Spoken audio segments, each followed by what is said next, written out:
Okay, this is a video talking about the alternate endings to Mass Effect 3. Um, just a note, I've not played Mass Effect 3. I don't play those games.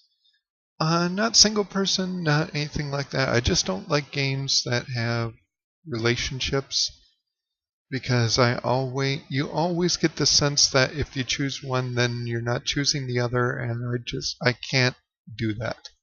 I'm one of those people who likes to make sure everybody's happy, and you can't do that in those games. So it's a great game. Maybe someday I'll get over it, but not right now.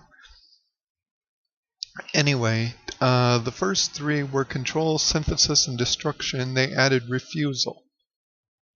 So going in order, control.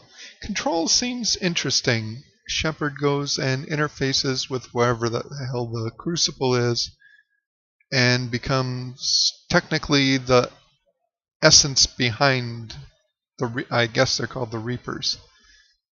And that kind of seems interesting. But the thing that got me was it sounded like that could turn into a dictatorship where Shepard would be fighting against what she deemed threats. Well, that's easy at first, but that's a slippery slope. So it sounds like an interesting thing. But that option's kind of shaky for me. Destruction. I don't know. I don't like the idea of destruction. I mean, that's the way that everybody would say, yes, we won. Because if you control it well, like I said, there's always a chance it can go haywire again. The next one coming up, yeah, synthesis. Then you almost feel like you lost, because now instead of there being a victor, now everybody's the same. So destruction would probably be the one a lot of people would choose. I just don't think it's the right option. So destruction, yes, I know there's refusal, but that's the new one. Or synthesis. That to me would be the way I'd end the game. I just think that that's the best one all around. There you're hearing from Eddie, who I'm assuming is the intelligence of the Reapers. And now it's just like the technological singularity. Everybody and everything interfaces seamlessly, which means now there's so much more open. Now they've got unlimited knowledge at their fingertips. Everybody does. It sounds like everybody's born with it. You become a hive. Or was it a gestalt or something? You become the sum of your parts, not individual parts. There's no individual, really. It kind of become like a Borg, like a collective. Except you have free will. So, I mean, you still have free will. You just have more knowledge. Now, with knowledge, the Ben Parker thing comes great responsibility. There's going to be some people that misuse it. The good thing is that there's so many people now. It'll be hard to, because I imagine, like I said, you'll be a hive or a collective. So misusing something and getting away with people not knowing you're about to misuse it might have its own failsafe. I don't know. That's the one, if I ever play it, I'd probably be shooting for. Refusal. Mass Effect 3 fans got it up so hard when they added this. This is a you lose. Who the hell's going to choose refusal?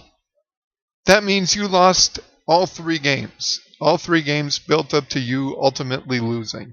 The Reapers win. From what I understand. So it doesn't make any sense to choose that. Because there's not going.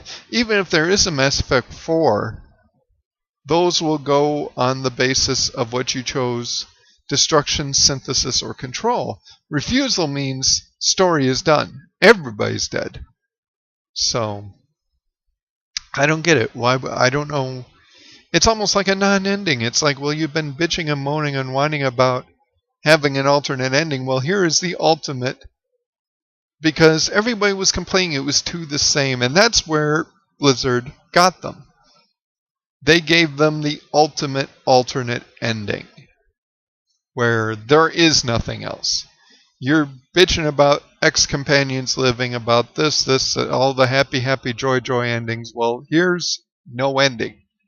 You just spent all your time and you fucked it over on a grand scale. So yeah, I don't get that.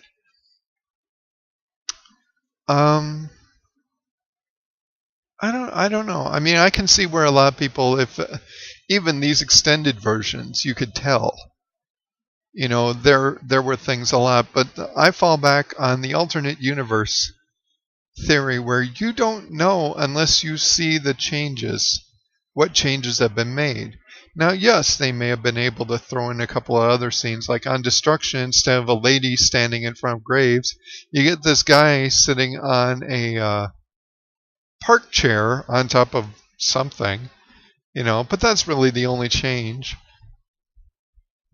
But if they did it all different, you could say, yeah, they were different endings. But and yeah, maybe if I played that at first, I'd think, well, that's a crock. But then if you looked at them individually, it helps to see how the little things change. Like in Control, the little guy and a Reaper are fighting. Well, in the first one, the Reaper scurries away. In Synthesis, the Reaper looks on with the people at, oh my god, did that just happen? And the third one, obviously, he dies. But it's nice to see in little things. That helps you understand how things are changing because you're looking at a specific moment. Okay, moment A, moment B, moment C. There, unless you're going from Control to Destruction, there are some minor changes. Like Control is a Blu-ray, Destruction is red, Synthesis is green. There are little things that's nice to be able to see over and over, and then you can pick up the subtle changes. Maybe it's just me. The thing that got me was when they were putting Commander Shepard's name on those who had fallen. Now, again, Control and Synthesis, those names stayed pretty similar. On Destruction, and maybe it was just the way the guy was playing, but on Destruction, that name list changed a lot. Like Miranda, I believe it was, and whatever guy was putting the name on, hugged each other. Well, in Destruction, Miranda's dead. And the guy never does put her name up. He just kind of holds it almost like he's in shock. Almost like he's in shock and almost like he's wondering if maybe there was a better way. Maybe if she hadn't chosen Destruction, he wouldn't have to put her name on the wall. It's really interesting. That got me choked up a little bit. I don't like scenes with memorials. I'm very empathic about a lot of things. Again, why I don't play these games. I get very emotional with them. But the scene with Synthesis got me more than anything because you see emotion portrayed between crew members on that. And then Destruction, just that last one, it's like, did she have to do it? That really got me. Refusal, I kind of got away with it because there was nobody left. There was nobody left to mourn. Everybody's name was on that wall. So, but yeah, I know there are going to be people that play Mass Effect. Just going through the whole thing. I mean, do you think... I mean, it's not like you can have a million endings with something like this. You just can't do it. Would you like to see... I don't really know how there could be any other endings. I mean, you've got Refusal, which is Shepard flipping the bird to the Reapers and saying, no, we are not going to take a cop-out ending. We're going to fight until we win. You've got Destruction, which says, haha, we won. And then you got Control and Synthesis, which kind of like, you know what? Maybe having you around would be better and would help. So, I don't know. But leave a message if you think there's more to it. If like I said, I've never played these. So if you want to say, fuck off, you don't know what you're talking about. I played this and I spent money and that's fine. I'm just saying somebody looking in, if I played these games, if I could function long enough to play these games, I might not be too bad with a couple of the endings. Like I said, I don't think I'd ever go with Refusal. That's just That's just ego. Ego got in the way of maybe there's something better. And destruction's kind of the same way. So I'd go with synthesis. I think synthesis is probably the best option out of all of them. I think that's probably the true win is synthesis. But I don't know. Let me know what you think, and thanks for watching.